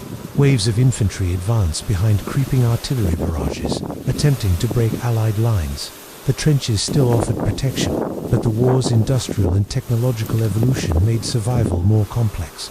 Soldiers had to adapt to faster-moving assaults, combined arms attacks, and the constant threat of aerial observation. Allied forces eventually mounted the 100 Days Offensive, gradually reclaiming territory and forcing German withdrawal. Soldiers who had grown accustomed to weeks of relative stasis now faced rapid movement, sometimes advancing miles in a single day, a pace previously unimaginable. The landscape, once static and familiar in its mud and craters, shifted constantly. Soldiers had to move, dig, and fight almost simultaneously. Endurance had to coexist with agility. Despite these changes, the daily rhythms of trench life persisted. Mud still clung to boots. Rats still scavenged in dugouts. Shellfire could erupt without warning. Lice remained relentless. Even with the war evolving technologically, the human experience of fear, camaraderie, and adaptation endured. Soldiers relied on the same strategies that had kept them alive for years: humor, routine, vigilance, and the support of comrades. The psychological toll was immense. After years of static warfare, rapid offensives created new stress. Soldiers had to navigate unfamiliar territory, coordinate with tanks and airplanes, and anticipate enemy movements in ways that trench warfare had not demanded. Yet, the bonds formed over years of shared suffering. the brotherhood in the dirt, provided the resilience necessary to endure these final campaigns. Casualties remained high. Industrialized war had not become less deadly. Shells, machine guns, and gas still claimed lives, but soldiers had become masters of adaptation. They moved with purpose, reading terrain, anticipating danger, and relying on the instincts honed by years of survival in the trenches. Every decision when to crouch, when to advance, when to take cover, was informed by experience. Luck still mattered, but experience amplified survival. The war's slow end also brought reflection. Soldiers realized that the trenches, once the center of existence, were losing relevance as the battlefield expanded. Memories of mud, rats, and endless bombardments remained, but the war's momentum was shifting. The men who survived carried both scars and knowledge, understanding that endurance, not heroism, had defined their experience. Even in the final offensives, small moments of humanity persisted. Soldiers shared rations, whispered jokes, and offered aid to comrades, maintaining the practices that had kept them alive for years. Bonds forged in mud and fear remained essential, proving that the human spirit could endure even when the mechanics of war changed around it. By November 1918, the armistice ended the fighting. Soldiers emerged from the trenches, physically battered and mentally exhausted. The landscape was still scarred. Shell craters, ruined villages, and shattered forests testified to years of industrialized carnage. But the trenches that had once defined survival were no longer the center of life. The war had moved on, yet the experiences, the bonds, and the endurance of those who survived would not fade. The slow end of the trenches revealed the evolution of warfare and the limits of human endurance. Soldiers had adapted to static lines, artillery barrages, gas, rats, mud, and constant death. They had learned to survive with courage, humor, routine, and the support of comrades. And even as tanks rolled across the battlefield and armies advanced, the lessons of the trenches, both brutal and human, endured. Survival, as always, had not been about glory or victory. It had been about presence, adaptation, and the quiet persistence of the human spirit in the face of overwhelming odds. Those who returned from the trenches carried the memory of endurance, the bonds of brotherhood, and the knowledge that survival often depended on the smallest acts. A shared ration, a whispered joke, a hand offered in mud, or the simple determination to take the next step forward. The trenches did not end with the war. Their memory lingered in the men who survived, in the scars on the land, and in the stories passed down. They remained a testament to the endurance of humanity, to the quiet, stubborn persistence that defined life in one of the most brutal conflicts in history. Boring history for sleep, how soldiers survived in the trenches of WWI. Gentle introduction, good evening, and welcome back to Boring History for Sleep. Tonight, I invite you to set aside the concerns of the present day and allow your thoughts to drift backward, just over a century, to a landscape of mud, timber, and quiet endurance. We will be exploring how soldiers survived in the trenches of the First World War, not in the loud, dramatic way that history books sometimes describe, but in the slow, ordinary, deeply human way that filled most of their days. This was a war that unfolded between 1914 and 1918, stretching across much of Europe and beyond. It is often called World War I, and it reshaped borders, governments, and millions of individual lives. Yet, for the men who lived through it, survival did not usually hinge on grand strategy or sweeping speeches. It depended instead on small routines, on habits, on the careful tending of boots, the sharing of tea, the quiet strengthening of friendships. As you settle in, perhaps lying comfortably beneath a blanket, imagine yourself stepping gently into that distant world, not to fight, not to suffer, but simply to observe. You are a quiet presence in a trench along the Western Front. The air is cool, the sky is a pale grey, neither threatening nor welcoming. The earth beneath your boots is soft and heavy. There is no rush here. We will move slowly, as the days often did. We will listen to the rhythm of trench life, the rhythm of waiting, the rhythm of survival. Let us begin with the most ordinary, and perhaps the most important question of all. What was daily life like in the trenches, and how did soldiers endure it? Segment 1. Daily life immersion.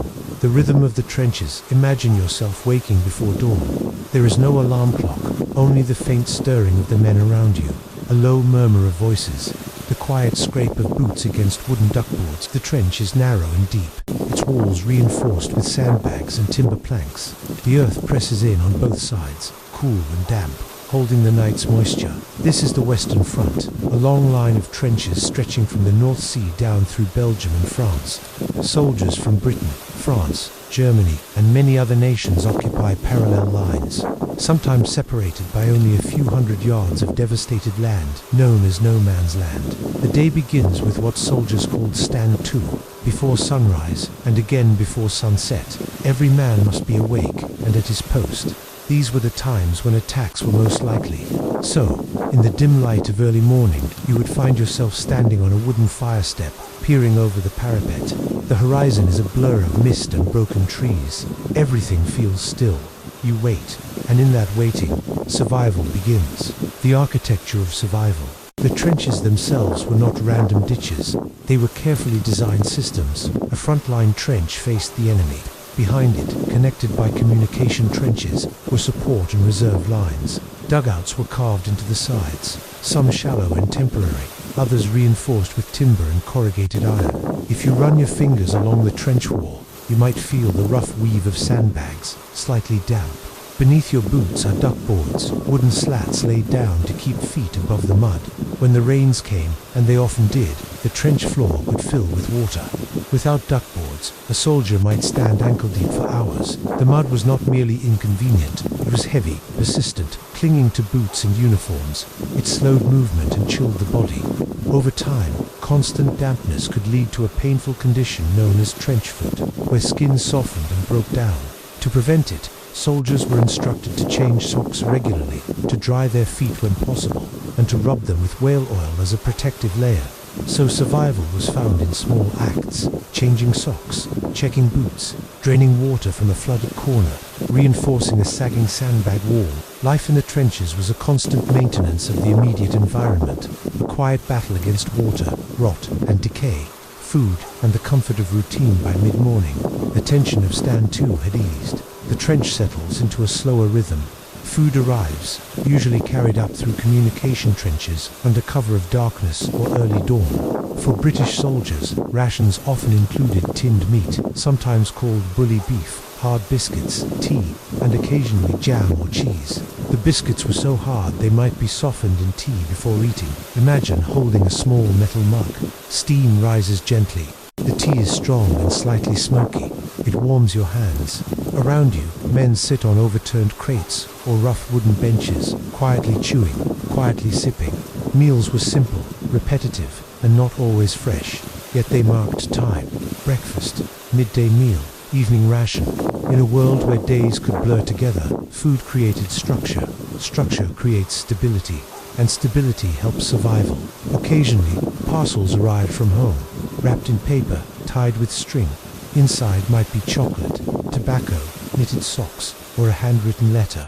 The act of opening such a parcel could momentarily transport a soldier far from the trench, back to a quiet kitchen, a familiar street, the scent of bread baking somewhere beyond the reach of artillery. These small connections to home were not luxuries, they were lifelines. The sounds of the front. If you pause and listen, the trench is never entirely silent. There is the distant rumble of artillery, sometimes faint, sometimes closer, the occasional crack of a rifle, the shuffle of boots, the murmur of conversation in low tones. Rats scurry along the trench walls. They are bold and well-fed, drawn by food scraps and the presence of so many men living in close quarters. Soldiers often complained about them, yet their presence became another accepted part of the environment. At night, the world changes. The darkness deepens. Stars may appear overhead, distant and indifferent. Repair work is done under cover of night. Wiring parties crawl into no man's land to mend or extend barbed wire defenses. The air feels cooler. Every sound seems sharper. Yet even here, there are moments of stillness. Moments when the only sound is the wind moving gently over broken ground. The emotional landscape survival was not only physical, it was emotional. Days in the trench could alternate between intense fear and prolonged boredom. Long stretches of waiting were punctuated by sudden barrages or raids. The uncertainty could weigh heavily, but men adapted. They developed routines, they wrote letters, they told stories. They played cards by candlelight in dugouts. Some kept diaries, carefully noting weather, duties, small observations about life. Humor, often dry and understated, became a shield. Nicknames were given to unpleasant foods. Jokes were shared about the weather or the army's bureaucracy. Laughter, even quiet laughter, helped steady the mind. The rhythm of their lives became a kind of anchor. Wake before dawn, stand to, rations, maintenance, waiting, evening stand, to, night duties, sleep, if possible. And then again, the repetition could feel endless, yet within that repetition was resilience. Weather and the seasons as weeks turned into months, the seasons shifted. In autumn, rain turned trenches into channels of thick, clinging mud. In winter, frost hardened the ground, and breath hung in the air as pale mist. Blankets grew stiff with cold, fingers numbed around rifle stocks. In spring, there might be a brief softness to the landscape, grass struggling to grow in battered fields, small flowers appearing at the edges of ruined farms. The soldiers noticed these changes. They wrote about them in letters home. The smallest sign of renewal, a bird landing on a parapet, a patch of blue sky, could offer quiet comfort. Nature continued its slow cycles, even amid human conflict, and observing those cycles reminded soldiers that time was still moving forward. Cleanliness and maintaining health in the trenches required vigilance. Lice were common, living in the seams of uniforms. Men would spend quiet moments chatting, as they called it, searching through clothing for lice and crushing them between fingernails. Bathing was rare in the front lines, but units were sometimes rotated to reserve areas where men could wash more thoroughly. Fresh uniforms, even if slightly ill-fitting, felt like a renewal. Medical officers inspected feet. Minor ailments were treated quickly to prevent larger problems. Latrines were dug at designated spots to limit the spread of disease. These practical measures may sound mundane, but they were essential. Survival depended less on heroics and more on consistency, on washing when possible, on airing bedding, on checking each other's condition. The army, for all its vast machinery, relied on these small acts of care. Camaraderie, perhaps the most powerful survival tool, was companionship. In the close quarters of a trench, men learned each other's habits, who snored, who told the best stories, who brewed the strongest tea. Bonds formed quietly, without ceremony. A shared cigarette passed from hand to hand, a blanket adjusted over a sleeping friend, a letter read aloud for someone who struggled with writing. These simple acts built trust, and trust eased fear.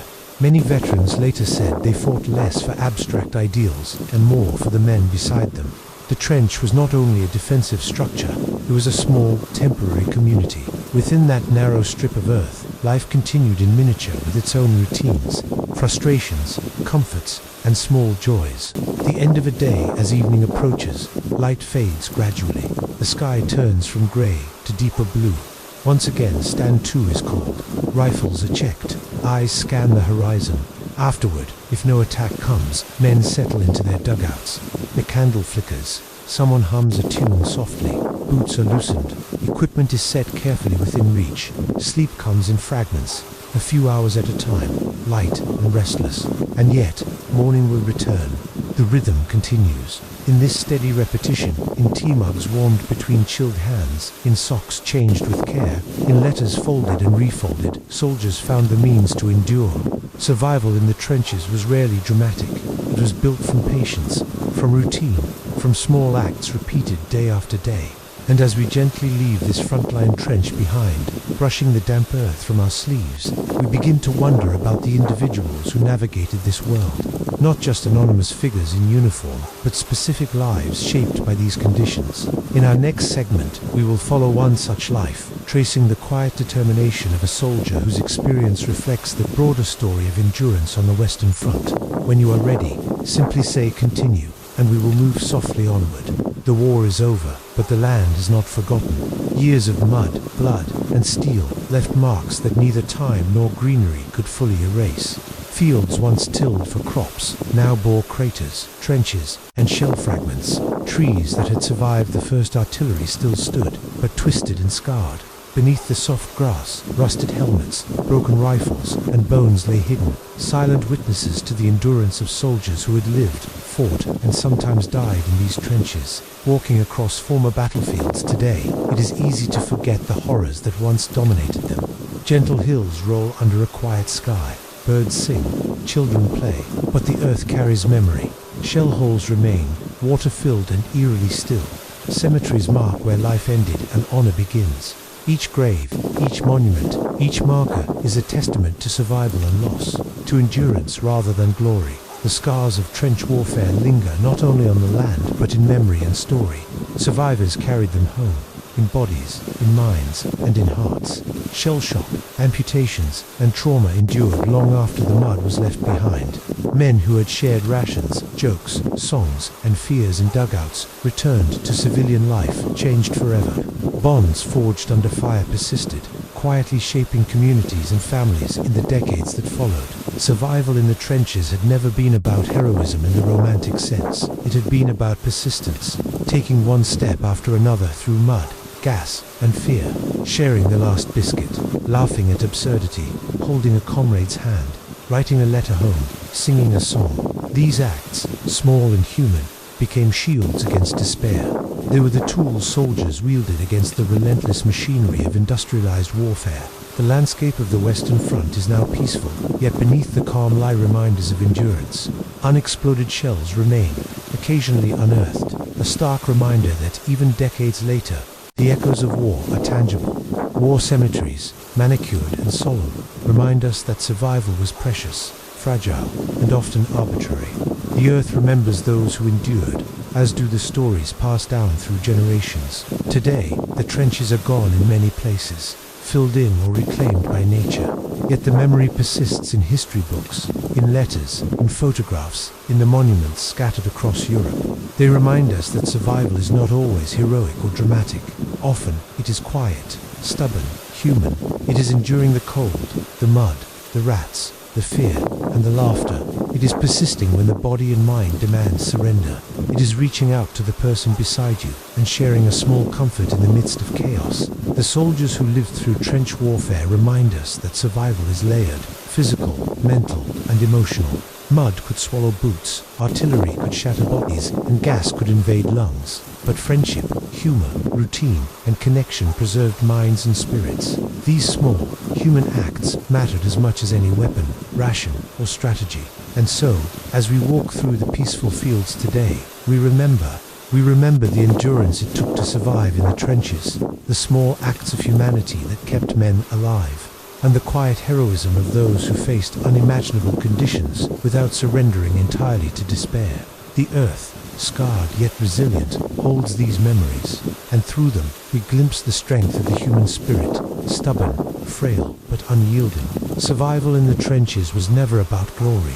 It was about endurance, about presence, about the courage to continue, to live one more day, to step forward through mud, fear, and chaos, carrying with you laughter, friendship, and small acts of care.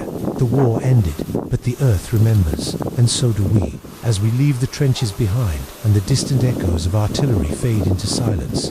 It's worth remembering just how much endurance, adaptability, and quiet resilience it took to survive there. Beyond the mud, the cold, and the constant uncertainty, soldiers found small routines, friendships, and moments of humanity that helped them carry on through one of history's most difficult chapters. If you found this journey meaningful or insightful, please take a moment to like the video. It truly helps the channel grow. I'd also love to hear your thoughts in the comments. What aspect of trench life surprised you the most? And if you enjoy calm, immersive history told in a steady and reflective way, be sure to subscribe so you don't miss future stories from the past. When this video ends, you'll see more related episodes on your screen, each one another quiet doorway into history. Thank you for spending this time with me. Until next time, take care and rest well.